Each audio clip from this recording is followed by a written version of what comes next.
Hoje nós vamos conversar com Priscila Cruz, que é cofundadora e também presidente executiva do programa Todos pela Educação. Ela é mestre em administração pública pela Harvard Kennedy School of Government e ela veio da iniciativa privada e decidiu depois se dedicar à construção de políticas públicas de educação. Muito obrigado, Priscila, por estar aqui com a gente.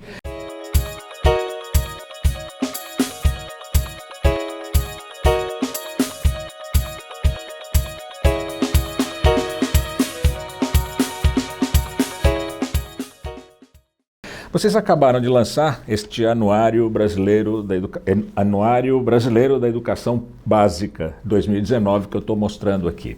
Esse anuário tem várias conclusões, traça várias perspectivas. Agora, uma das coisas que mais chama a atenção é a disparidade no Brasil da verba para a educação entre as cidades brasileiras. Tem cidades que têm até 5 ou 6 vezes mais que outras cidades por aluno. Como é que vocês detectaram esse número? O que esse número quer dizer? Tá.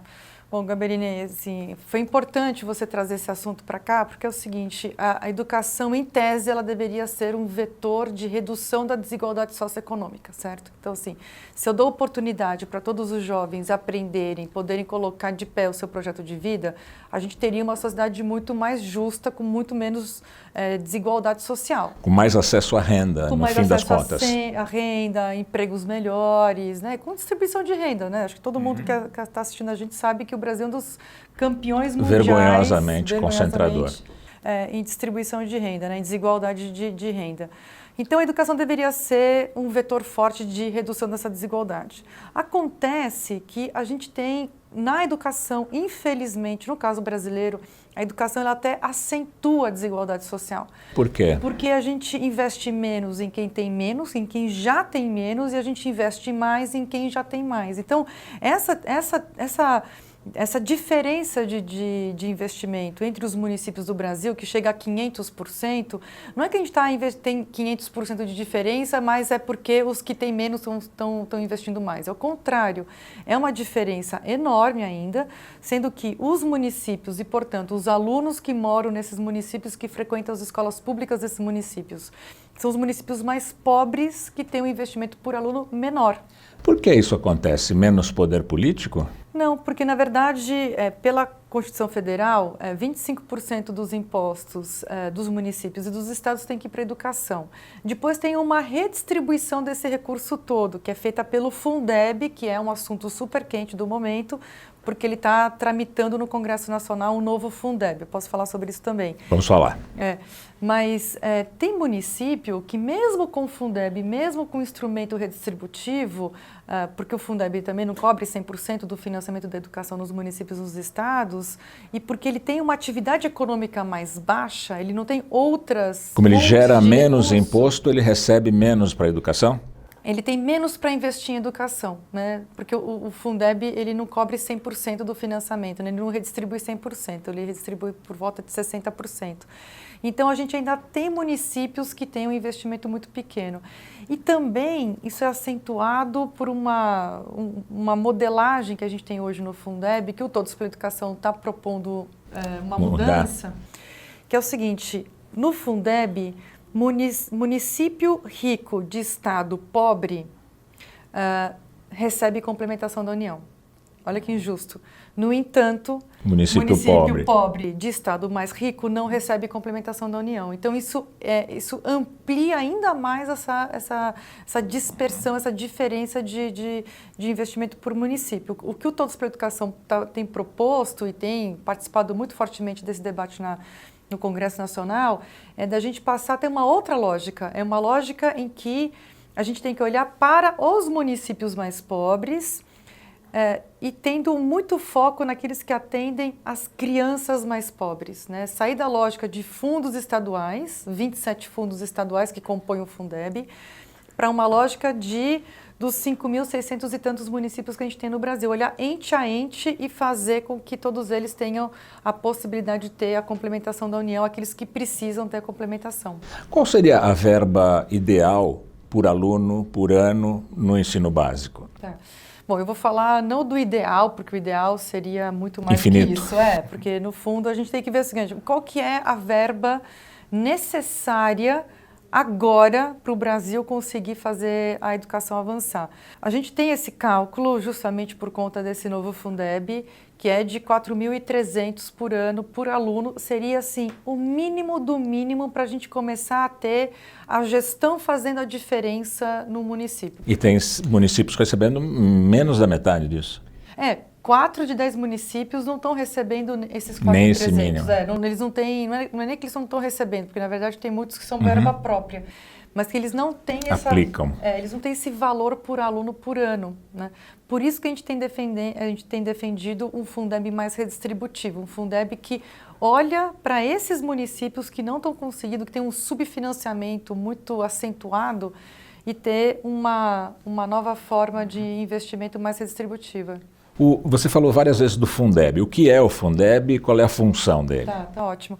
O Fundeb é uma política federal, né, mas que abrange o país inteiro, estados e municípios, que ela foi criada, é um fundo criado pelo Paulo Renato, quando ele era ministro da Educação, do Fernando Henrique Cardoso, e depois foi aperfeiçoado pelo Fernando Haddad, ministro do Lula. Então, assim, tem uma continuidade. Atravessou governos. Inclusive agora a Câmara e o Senado, né, também estão discutindo uma PEC que torna o Fundeb permanente na Constituição Federal, né, porque ele expira a cada 10 anos. Então não faz sentido, um instrumento que é tão importante, eu vou explicar por que ele é importante. Porque a gente tem um sistema federativo, um país muito desigual. Então você não pode penalizar uma criança com investimento baixo, porque o CEP dela é de um município, né, pelo lugar onde ela mora, pelo lugar onde ela estuda. Toda criança tem direito a ter uma educação de qualidade. Então o Fundeb foi criado como 27 fundos estaduais que os municípios e o estado, né, de cada um desses fundos, colocam os seus recursos, os 25%, né, uma parte desse recurso, nesse fundo estadual, e depois ele é redistribuído pelo número de matrículas. E depois... Distribuído igualmente. Pelo número de matrículas Perfeito. no estado. E depois a União complementa em recursos os estados que não conseguiram atingir um determinado valor. E a União ela tem complementado, até por força de lei, 10% do Fundeb é complementação da União. Hoje a complementação da União, ela chega a 9 estados, mas é aquilo que eu estava falando antes. São 9 estados mais pobres, mas a gente tem estados, municípios, por exemplo, no Pará, que tem mineração, que tem uma atividade econômica mais arrecadação forte, muito uma alta. arrecadação mais alta, ele não precisaria receber complementação da União, está recebendo. E cidades de São Paulo... São Paulo, vamos pegar Vale do Jequitinhonha, que é mais pobre do que... Que é a região mais pobre do país, né? Que é uma região super pobre, mas como está num estado que não é tão pobre... Minas Gerais. Porque Minas Gerais não está recebendo complementação da União. Então, o Fundeb, se a gente não teria que corrigir essas distorções. Ameniza. Então, se a gente não tivesse Fundeb no Brasil, a diferença entre os municípios chegaria a 10.000%. É totalmente indigno. Com o Fundeb é 500%. Na nossa proposta, a gente reduz ainda mais essa diferença. O senso comum, principalmente quem tem mais de 60 anos, como eu, é de que as escolas públicas, o ensino público no Brasil é muito ruim e o ensino de qualidade é o ensino privado. Você é contra essa noção do senso comum? Ela está cheia. Está viciada, né? É um mito bastante recorrente. Amplo e que está cheio de erros aí. Primeiro que a educação que você teve, né, que as pessoas que porque a minha geração estudou escola pública. Mas ela era para poucos. Para muito poucos, né? Nessa época, então assim, quando a gente está falando de anos 50, anos 60, a gente está falando de 30% dos jovens no ensino médio. Pouquíssimo, né? Muito pouco. Então, hoje a gente tem muito mais. Então, a gente vem crescendo, né? A função da escola pública. O acesso à educação pública cresceu muito. Hoje a gente tem perto de 100% das crianças do Brasil todo estão no primeiro ano, né, com de 6 anos estão no primeiro ano, então o acesso aumentou muito. Então a escola pública, só por isso ela já é melhor, porque ela é para todos, ela não é para uma elite que tem educação de graça. Então agora ela é para todos. Qual que é o desafio da educação? É a qualidade, sem dúvida nenhuma. E aqui eu tenho uma má notícia e uma boa notícia. Eu vou começar com a boa notícia, porque eu acho que a gente tem que ser otimista em relação à educação pública do Brasil. Não tem nenhuma área do país que avançou, principalmente a área social, que avançou tanto quanto a aprendizagem em língua portuguesa no 5º ano, né? Porque a gente tem, o Brasil avalia Fundamental 1, que é até o 5º, Fundamental 2, que é até o 9º, e o ensino médio, que vai até o 3º ano do ensino médio.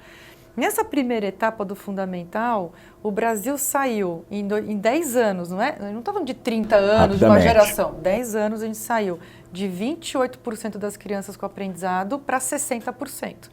É um belo salto, é bem significativo. Se a gente manter esse crescimento, a gente chega com 100% das crianças com aprendizado no 5º ano. E a má notícia? No 9º ano, então, aí vem. Aí o 9º ano já cresce bem menos e o ensino médio está praticamente flat. Vou dar um dado que para mim é um dado muito, assim, é muito doloroso, porque eu acho que isso revela muito do quanto que a gente tem esse descaso ainda pela educação no país. A gente realmente não prioriza.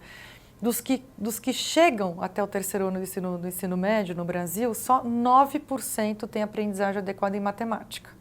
Então é menos que 10% dos nossos jovens tem aprendizagem adequada em matemática. Nos exames internacionais, nos testes internacionais, o Brasil vai mal, né? No PISA, a gente vai muito mal. E aí eu vou falar do PISA, porque uma outra coisa que você falou foi, a escola privada é melhor. Não é, também é mito. Isso aqui é importante a gente entender, porque nem quem tem os seus filhos na escola privada está com a vida fácil. Não fui eu que disse, é o senso comum que diz. Eu sei. Mas é bem recorrente isso, é bem recorrente. As pessoas acham que a escola privada é melhor. Bom, primeiro, quando a gente olha o que a escola agrega de conhecimento e aprendizagem para o aluno, a escola privada, a escola pública, em média, claro que tem, dentro da média tem um monte de coisa, tá? Mas em média, a gente tem conseguido agregar a mesma coisa. Qual que é a diferença? É o aluno da escola privada, porque o aluno da escola privada, por isso que ele tem um resultado final melhor.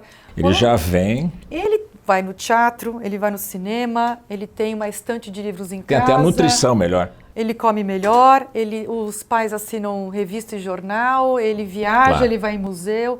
E as crianças que estão na escola pública não tem nada disso, né? Então, por isso que tem que ter política pública para poder, inclusive, compensar as condições que a pobreza acaba impondo para essas crianças, que não é justo também. Então, tem isso. E mesmo com isso, Gamberini, o que a gente tem aí, o PISA, que é a avaliação internacional que você mencionou, o PISA é uma avaliação que é feita em vários países, mas basicamente países da OCDE, que são os países desenvolvidos.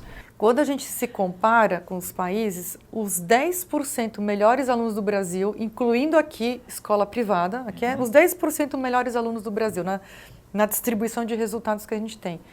Os 10% melhores têm um resultado pior que os 10% piores alunos do Vietnã. Não estou falando de Finlândia, não estou falando de Coreia do Sul, Finlândia, estou falando de Singapura, estou falando do Vietnã, que tem um PIB per capita que é 1/3 do PIB per capita brasileiro. Então, a gente precisa andar muito ainda. Então, assim, o meu otimismo é que a gente não ficou parado, como as pessoas às vezes acham, que é um desastre completo, não é. Mas a gente tem muita coisa para fazer ainda, né? Por isso tem que pegar no pé do governo. Então, você se declara otimista. Como é que você vê a educação no Brasil daqui a 10 anos? Eu acho que daqui a 10 anos a gente vai ter resultados ainda melhores no 5º ano, né, no Fundamental 1. O Fundamental 2 começou a reagir, até porque essa geração que se formou melhor no Fundamental 1 agora está completando o Fundamental 2. É uma geração que já aprendeu mais, então já está conseguindo... É um efeito como uma onda, né? É uma onda acumulativa, né? E eu vejo que é o seguinte, estados estão começando a copiar as boas experiências de outros estados, que é um fato novo, a gente não tinha isso no Brasil, ou tinha muito pouco. Então, por exemplo, Ceará, todo mundo sabe que Ceará é um exemplo na alfabetização, no Fundamental 1. Das 100 melhores escolas do Brasil de Fundium, o Brasil inteiro, das 100 melhores, 76 são cearenses. Então, não tem como você negar. É super forte o resultado do Ceará. Então, se o Ceará faz um bom trabalho, o que eles fizeram? Então, o que eles fizeram, que eu posso também fazer? Copiar. Vamos copiar as coisas boas. Então, Pernambuco já está fazendo, Maranhão, Espírito Santo, muita gente está fazendo esse caminho. Por outro lado, no ensino médio, a gente tem um ótimo caso que é Pernambuco.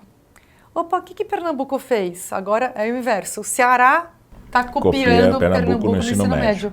Então, eu acho que está acontecendo isso no país. Eu acho que se a gente conseguir ter gestões públicas baseadas, que constroem políticas públicas baseadas em evidências, não em ideologia, porque eu acho que tem que...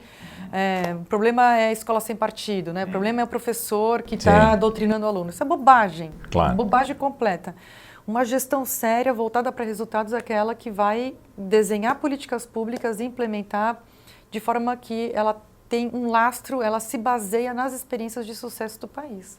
Você acha que isso vai acontecer nos próximos 10 anos? Eu estou vendo isso acontecer. Estou vendo isso acontecer agora. Tem que ver se realmente a gente vai ter fôlego e musculatura. E o governo federal precisa também apoiar, assim, soprar a favor dos estados e municípios nessa direção. Tá bem. Muito obrigado, Priscila. Nós estivemos conversando com a Priscila Cruz, que é cofundadora e presidente executiva do Todos pela Educação. Ela é mestre em administração pública pela Harvard Kennedy School of Government e veio da iniciativa privada e decidiu se dedicar à construção de políticas públicas de educação. Muito obrigado, Priscila. Eu que agradeço. Até.